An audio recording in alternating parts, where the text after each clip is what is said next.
தற்போது கிடைத்திருக்கும் அண்மை செய்தி. சிவகங்கை மாவட்டம் இளையான்குடி அருகே பள்ளி வளாகத்தில் மாணவருக்கு கத்தி குத்து.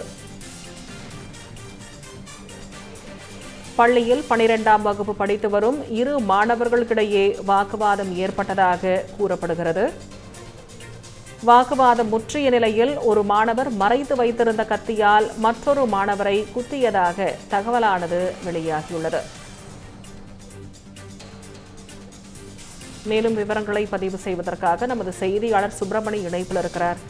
வணக்கம் சுப்பிரமணி. மாணவர்களுக்கிடையே ஏற்பட்டிருக்கும் இந்த வாக்குவாதம் முற்றி கத்தி குத்தில் முடிந்திருக்கிறது. முழுமையான விவரங்களை பதிவு செய்யுங்க சுப்பிரமணி. சிவகங்கை மாவட்டம் இளையான்குடி அருகே உள்ளது சாலை கிராமம். இந்த கிராமத்தில் அரசு மேல்நிலைப் பள்ளியானது செயல்பட்டு வருகிறது. இந்த பள்ளியில் இந்த சாலை கிராமம் பகுதியை சுற்றியுள்ள ஏராளமான கிராமங்களைச் சேர்ந்த சுமார் 1000க்கும் மேற்பட்ட மாணவர்கள் இங்கு பயின்று வருகின்றனர். இந்த பள்ளியில் படித்து வரக்கூடிய 12ஆம் வகுப்பு படித்து வரக்கூடிய இரு மாணவர்களுக்கிடையே கடந்த சில நாட்களாக பிரச்சனை இருந்து வந்ததாக கூறப்படுகிறது.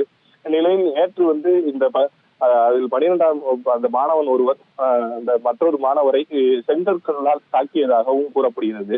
அதற்கு பழிவாங்கும் விதமாக இன்று அந்த தாக்குதலுக்குள்ளான மாணவன் இன்று காலை வரும்போதே வீட்டிலிருந்தே சிறிய ரக கத்தி ஒன்றை கையில் எடுத்து வந்ததாக கூறப்படும் நிலையில் இந்த மாணவன் வரவும் முதுகில் குத்திவிட்டு அங்கிருந்து தப்பி ஓடியுள்ளார். இதையடுத்து அந்த காயமடைந்த மாணவனை அங்கு இருந்த ஆசிரியர்கள் மீட்டு அருகில் உள்ள தனியார் மருத்துவமனையில் சிகிச்சைக்காக சேர்த்தவுடன் அங்கு சிகிச்சை அளிக்கப்பட்டு வருகிறது.